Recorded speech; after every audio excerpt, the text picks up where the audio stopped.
Sao vậy? Lại cãi nhau với bố hả? Đâu có đâu, hôm nay có mấy người bảo mặt mẹ vừa tròn vừa béo. Đó không phải là béo, là vẻ đẹp dịu dàng. Không văn hóa, thật đáng sợ. Con chỉ là an ủi cho mẹ vui thôi. Mẹ đã nghe qua chưa? Béo gầy có khác biệt gì, chẳng qua là cái body nó to. Béo là đời sống ấm no, ăn no ngủ kỹ khò khò suốt đêm. Béo vì nhà cửa ấm êm, đêm đêm ngon giấc, lại thêm yêu đời. Béo vì đầu óc thành thơi, thật tâm thật miệng nói lời dễ nghe. Béo không kết phái chia bè, chan hòa đoàn kết, không ghề gầm ai. Béo cũng có một có hai, dịu dàng mà lại trung tình trước sau. Béo không làm hại ai đâu, nhiệt tình giúp đỡ bên nhau hàng ngày. Nếu một ngày có người hỏi bạn 30 tuổi còn trẻ nữa không, thì bạn trả lời thế nào? Nếu 30 tuổi mà đã đi Tây Thiên thì mọi người sẽ nói ôi trẻ quá, thật đáng tiếc. Nhưng nếu 30 tuổi mà vẫn đang còn sống thì chắc chắn không còn trẻ nữa rồi. Còn bạn nghĩ như thế nào? Có phải mẹ lấy tiền của con không hả? Không có, mẹ không có lấy mà. Mẹ thề đi, thề nếu lấy thì mẹ mập như con heo. Mẹ thề. Thì là mẹ lấy đấy. Con biết ngay là mẹ lấy mà, không ai khác ngoài mẹ. Tại sao con không nghĩ là bố lấy chứ? Tiền bố đưa cho mẹ giữ, mẹ đưa tiền cho bố, bố còn không biết nên mua gì, thì lấy tiền của con làm gì chứ? Con trai, nếu mẹ và bố rơi xuống biển thì con cứu ai trước? Nhưng con không biết bơi mà. Thì giả sử con biết bơi đi. Vậy đương nhiên con cứu bố trước rồi. Tại sao con không cứu mẹ trước? Thì là do mẹ biết bơi mà, bố lại không biết bơi. Vậy giả sử mẹ cũng không biết bơi thì sao? Mẹ không biết bơi thì dẫn bố đi biển làm gì chứ? Ôi trời, là mẹ đang nói giả sử mà, con có hiểu không vậy? Mẹ giả sử kiểu gì vậy? Chẳng nhẽ mẹ muốn bố rơi xuống biển thật sao? Hay là mẹ muốn mưu sát tính mạng của bố hả? Vậy con phải đi mách với bố mới được.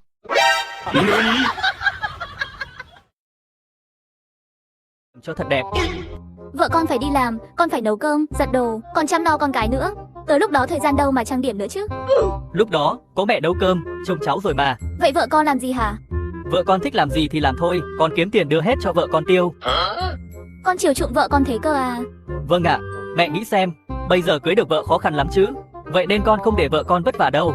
Nhà người ta, không phải không có gì để làm, sao phải đến nhà mình làm việc nữa chứ? Nghe cũng có lý. Vậy sao mẹ phải làm việc chứ?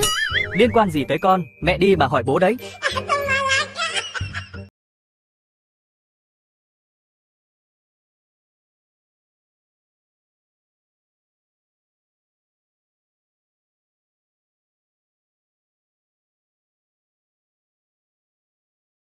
Con hỏi mẹ, nếu mẹ ngủ rồi thì có thể đi lại nữa không?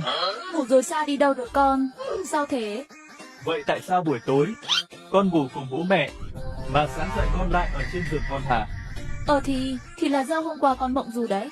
Làm gì có, bố mẹ lại giấu con ăn bánh, uống trà sữa nữa ư? Con muốn ăn cơm không? Không, không muốn. Vậy mẹ lấy canh cho con nhé. Không đâu. Thế con muốn làm gì hả? Con muốn khóc. Khóc ở đâu? Khóc trên bàn ạ. Được, vậy con cứ khóc đi. Chúng ta đi mua kẹo mút nhé. Vâng ạ. Con trai, con bao nhiêu tuổi rồi? Phải ngủ phòng riêng thôi. Lớn như con người ta đã ngủ riêng rồi đó. Mẹ bảo con lớn ư? Con đã 4 tuổi rồi đấy. Con 4 tuổi, mẹ bắt con ngủ một mình. Bố 40 tuổi, mà sao vẫn ngủ cùng mẹ đấy thôi? Mẹ nghĩ sao thế? Mẹ nói cho con biết, con lớn gần này rồi, nên phải học cách độc lập thôi. Mẹ muốn con nhường chỗ cho bố, thì mẹ cứ nói. Cái gì mà độc lập với không độc lập chứ? Thế mẹ nói đi, bố có độc lập không mà mẹ bắt con độc lập vậy?